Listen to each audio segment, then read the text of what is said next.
In today's video, I'm going to teach you how to enable or disable the option to open the developer tools when the F12 key is pressed in Microsoft Edge.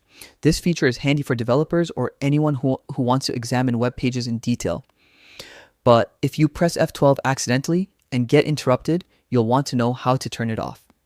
First, open Microsoft Edge. Look for the familiar blue and green swirl icon on your desktop or taskbar.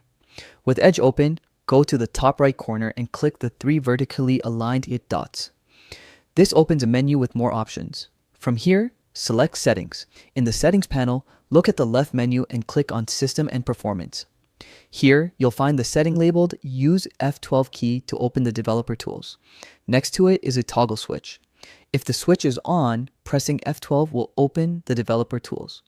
If you want to prevent this from happening, simply toggle it off. And that's it.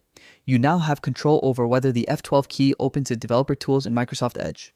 Keep it on for convenience or off to avoid interruptions. It's entirely up to you. Thanks for watching and happy browsing.